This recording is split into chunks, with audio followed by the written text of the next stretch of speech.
December 8th, 2025. Welcome back to part two of This Week in Waukesha, the podcast series, a civic media production in cooperation with WAUK Radio, 540 AM, 101.1 FM. Again, I am your host, Downtown Donnie Browne, coming to you from the office of former Alderman Don Paul Browne in our beloved Banting Park home.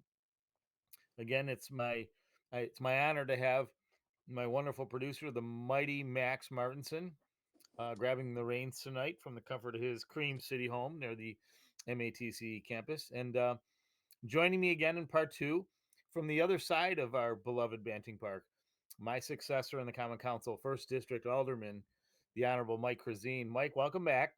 And Thank you, Don.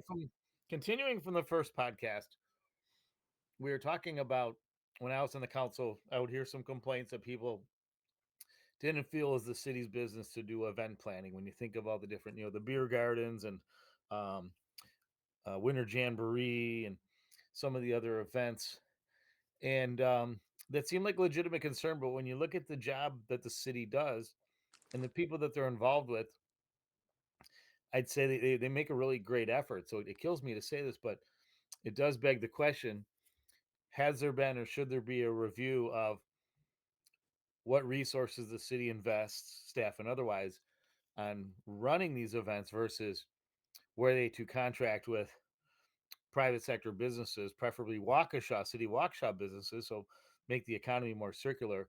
Would that be more cost effective um, when you consider salaries and benefits? But I know it cuts both ways. I'd be interested in, has that ever been discussed? It has, and as I talked about, and I'm hopefully I get a little more time to talk about this. Is Yeah, we have time. we meet several times a year. We have several council planning meetings.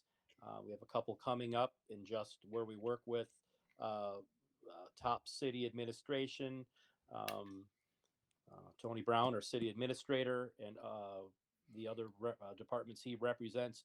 You make up a good point about our city park and rec. We do spend a lot of money on that. I'm not quite sure of the number, but it's a significant amount of our budget.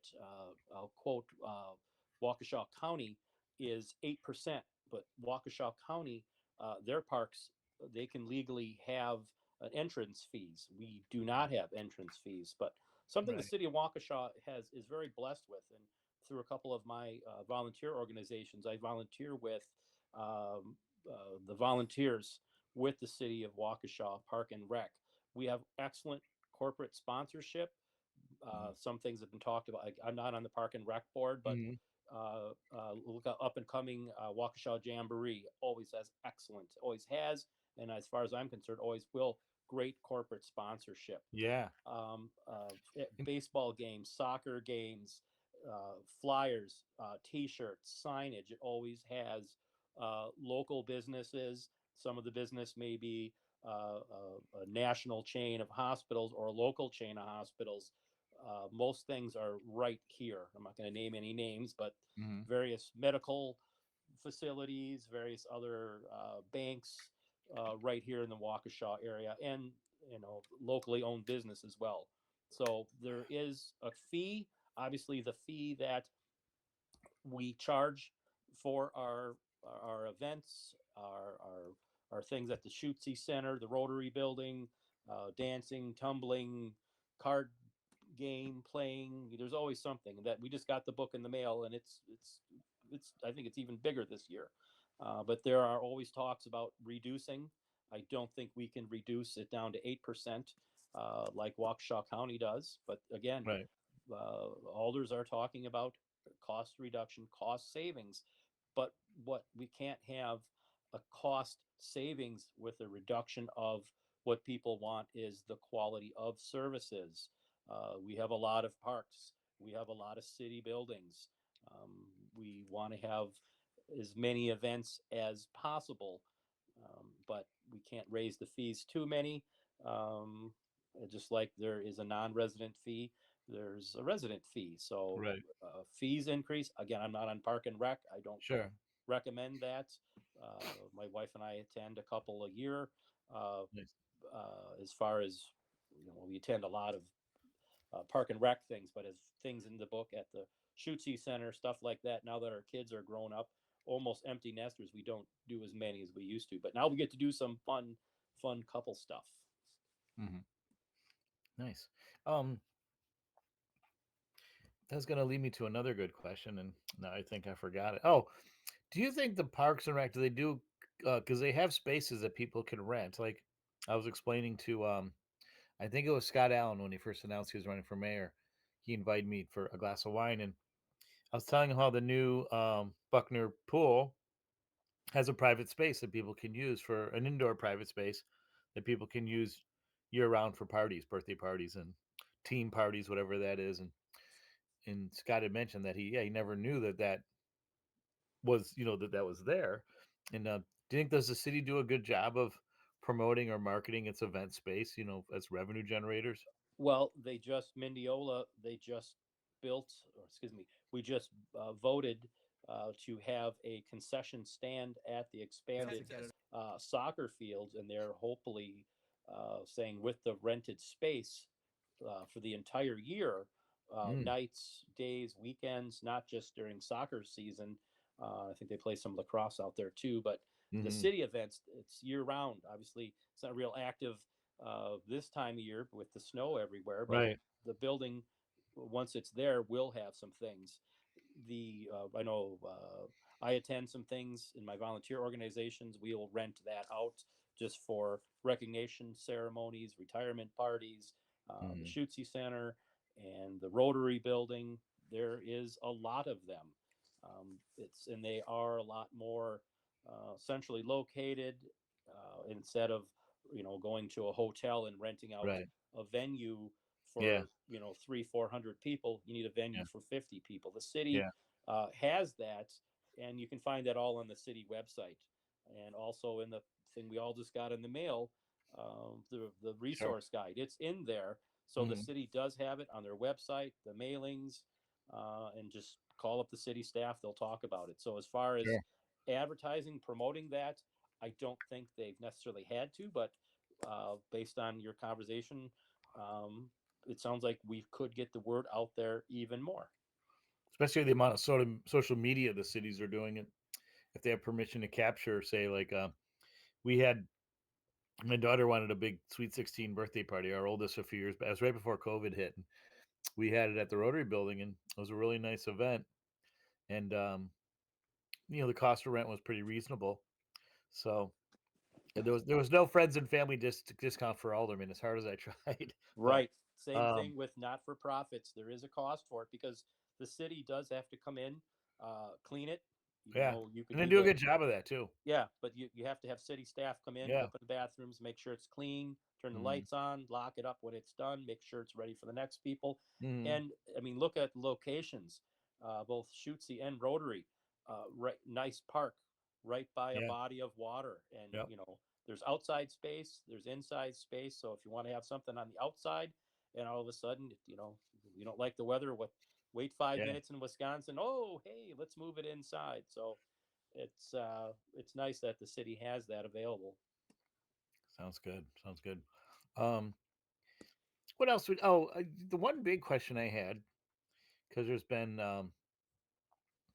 obviously it's an election season, and I guess it started as early as last spring when State Assemblyman Scott Allen announced his candidacy for mayor, and Scott is he's a Republican, former city council member, um, and now last fall, is she still council president? Your fellow alder Alicia Halvin. Alicia, yes, we both were She elected announced. the same time, same day. We're on the Yep, same election cycle.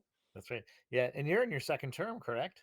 Yes, we both are. Yeah. So, but Alicia, she announced her candidacy for mayor, and she's somebody she's been before she was on the council, she's been very active with the Democratic Party of Waukesha County, and so there's really no escaping that or getting away from it.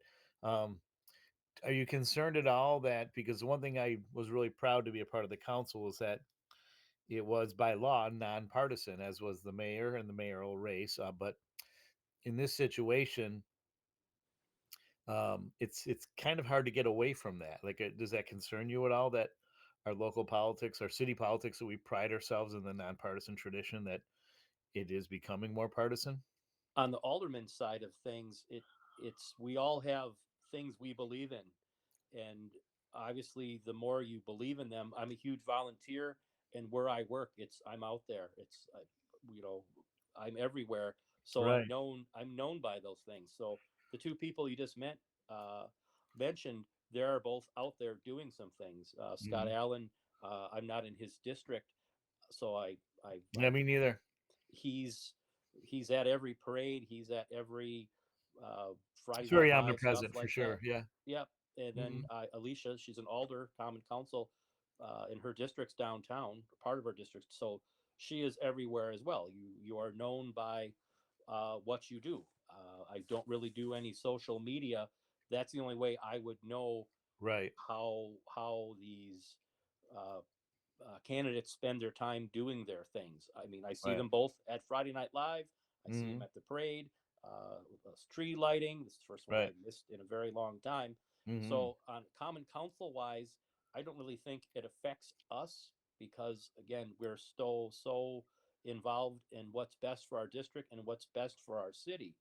I Sure. believe local races and local school district uh, elections are more important than the national ones. That's where the big Yeah. money is spent on the Yeah. state side, on the federal side of things. Right. But essentially, what costs us in our taxes and how our money is being spent, and stop signs and our roads, and what it costs to do Right. business in the city of Waukesha and live here, literally. Yeah. We have a business or we just work here. That is all controlled by your local representatives. Yep. And that's where I believe that. I'm not dodging the question. You asked me No, specifically, you're making some good how does points. it affect on the council side? I Right. don't see how it affects on the council side. Alicia and myself, we're both alders. We have to go out and get signatures. Now she's choosing to run for mayor. That's more Yeah. signatures. My signatures, when I go door to door, people in Hmm. my district, you know, the first thing they ask is, what are you going to do about property taxes? Well, regardless of who your political affiliation is, they want to know property taxes, garbage. Are you going to Yeah. fix that? Same thing with the school district. It Yeah. matters about, what schools are you going to close? Are you going to fix that? Are you going to put an Right. addition on there? Yeah. None of that has anything to do with, in my mind, your political Oh, I affiliation. agree. I agree, and that's what was great about working at the council level. Yeah. I'm just concerned now because we saw it in the school board, and we even saw it in this last election, where I felt personally there was way too much involvement from the Democratic Party, um, especially when it came to attacking the reputation of a candidate, if you will. Um, I've heard you mention that on your show. yeah, If and I and had, I actually from both parties, I've seen yeah, that I there was don't just I don't pay attention to social media. yeah, I don't own a TV. I don't watch TV. sure, So I have to hear about it, on the radio, and my dial goes, yeah, AM, FM, yeah, and satellite radio. I listen to Spotify oh most yeah. of the time. Well, there's, But there's, there's also print like postcard, traditional postcard like direct mail campaigns. yeah, that's out there, So and it's as an alder, it's up to me how much money I spend. It's up to me how many signs I want to buy. It's up right, to me if I want to hire and people to you've go got budget door to door. limitations, which I remember Yeah, from my own experience, and yeah. I think I, that's I'm what made it fair. I'm fortunate that the last two times that I was honored to be elected, I ran unopposed. Right. When you told me, "Hey, Mike, I need you to think about running as alder," I think literally Yeah.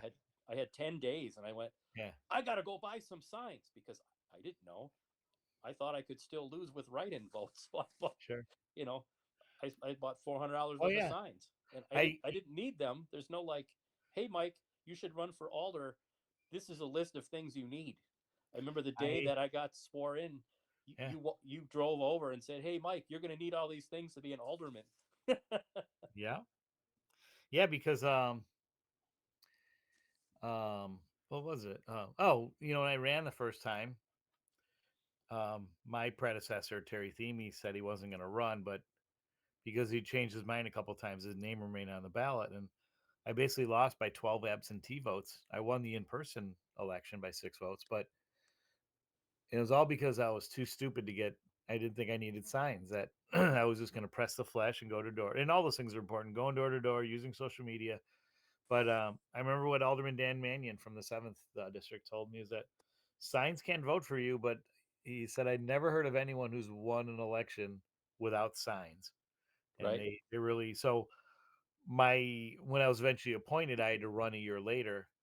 And even though I was running unopposed, I went and raised money and I bought 50 signs and I put them all over. Like my daughter was at Banting at the time, and people that knew her name, she'd say, "Is that you on the sign, or is that do you know that guy?" And she's like, "Yeah, it's my dad." And the other thing too was that there were neighbors that didn't get a sign, and they're like, "Hey, next time I want a sign in my yard." And it really, it also helps build a sense of community. And I know people that agreed to have signs on their yard. They'd talk to their neighbors, and their neighbors would want to sign. People I didn't have the chance of meeting in my first year, and that does it does build excitement. Yeah, it is So kind of neat. I obviously, my last name is unusual. There's not yeah, many of me cuisines. in the world. Yeah, it's actually Yeah, Christine, but even my, Chrissy. I'm sorry. yeah, no, even my mother-in-law says it, and I'm just saying it because that's how my dad said it and my grandma said it. It may be something else. Yeah, There could be a Christine in northern Germany, and they say it how you say it. But it my does mother, sound, and I apologize. So the whole time I've been calling you, I've been pronouncing it like magazine, like yeah, cuisine, and it but just sound, but you it's say it how Christine. my mother-in-law has been saying it the last 30 years. And then when we got married, people were saying like, doesn't your family even know your last name? It's like, that's Yeah. how people been saying it since kindergarten. Well, Hey, that the and Christine kid, what's he doing over there? What are you I'm doing old over enough to there? remember microfilm and microfiche at the library, and I loved using it. And so I just thought you were like a next generation technology for um, records, the records at the library, the old newspapers that were captured Right. on, Oh my you know, goodness, hours and so hours doing research on that. I yeah, miss and I'm glad I actually had that when resource. those big machines, you'd go in the room, Yeah, you'd like flip the thing around, and when we yeah, first started doing that in fourth or fifth grade, I felt yeah, like I was a spy or something because all those old yeah, spy movies, it was like you'd you have, had 30 seconds to get in to get this, and yeah, you had your spy photo camera out there, and like, where did you get this from? I got it at the library. yeah, good stuff. Hmm. So yeah, 'cause you like the Tom Clancy novels, right? Or the movies that Um, they. hmm, You're probably familiar with the movies, though. I think maybe like Hunger Game, Patriot Games, and not Hunger Games, Patriot Games, and Hunt for Red October, and it was a didn't whole see genre of like naval military intelligence. didn't see any of them or read any of them. No, I'm a motorcycle but guy. If but there's you would motorcycles in appreciate it, this. You would appreciate this, though, is that he would people read his books in the federal government. There was a panic because of all the information he knew. hmm. So the FBI did research on him, or the CIA, and all that information he got was from the Annapolis Public Library. It become declassified public information, and so Yeah. it was really shows you the power of our libraries. But in the 2 minutes we have left, any special plans for the holidays? It's just my in-laws are out of state. We're going down there. We take turns. And where's that? They're in Tinley Park, southwest suburbs. I know it's Uh, Chicagoland. Yep, yep, they just like home within of the the old last World Music Theater where I saw the it, Cranberries years ago. It has a new name literally, now, but I literally was there. it's I still the love. World to me. I'll make it quick. Uh, One time I was unloading the car and I'm going, I know this song and it was driving me nuts. It was Judas Priest was playing just across the freeway. It was like the nice. worst game show ever. It's like, I know that song, but I can't name it because it's on the other side of the freeway. Oh, that's We're funny. going down there. Then some families are going to come up here. Nice. Uh, before we get out, I just want to do some things about City of Waukesha. One of the Uh-huh. reasons, another reason I ran is Charlie Becker was my alderman That's first right. home I had here, and Charlie would drive around with his Love old Charlie. red truck, and people would say, "Hey, that stoplight's out. Hey, that street light's out. Hey, that fire hydrant needs painting." Yeah, Well, Charlie Becker's not driving around his truck anymore, and yeah. I don't have an old truck. So the city of Waukesha has something neat called Report a Concern. If you're driving through and you see 300 lights on in an industrial park, Is that through Public Works it's just through the or city of through the main city Waukesha website? website. Okay. If you Yeah. have someone that hasn't a business or a resident that hasn't, maybe it's an abandoned property that hasn't snow blowed or mowed their lawn, Yeah. you can still call your alder, but the fastest way is report a concern. Sounds great. Waukesha County has something called Adopt a drain. I've adopted 8 drains. You actually go out, Wow. you name them, you Yeah. clean the drain out twice a month, and Yeah. tell them how much you've cleaned out. But cleaning your drains, your storm drains on the end of your street, is Yeah. important in wintertime. Do you get People your just name do it on in the there or a summertime. sign for doing that? You actually get a wand, a Okay. flag, and like a thing to glue to it, and you get a Nice. vest. But there's a map that you can go on, and I've That's named pretty cool. I've named the drains I've adopted after family members. So it's kind of funny. You get Sounds to name great. your drain. Excellent. First District Alderman Mike Chrisien, the We, Honorable Mike Chrisien. we got to Thanks do so this much again. for. We always run out of time. I was gonna say, well, I've got another opening. My next guest comes on at 9:30, so if you want to stick around for a third one, if you have something to share, it's up to you. There's So always something. yeah, well, you think about it. But in the meantime, I want to thank everyone for listening in. Please remember, safety is everyone's responsibility. Good mental health is everybody's right. Go Ramila Mahagav Goler and see ya.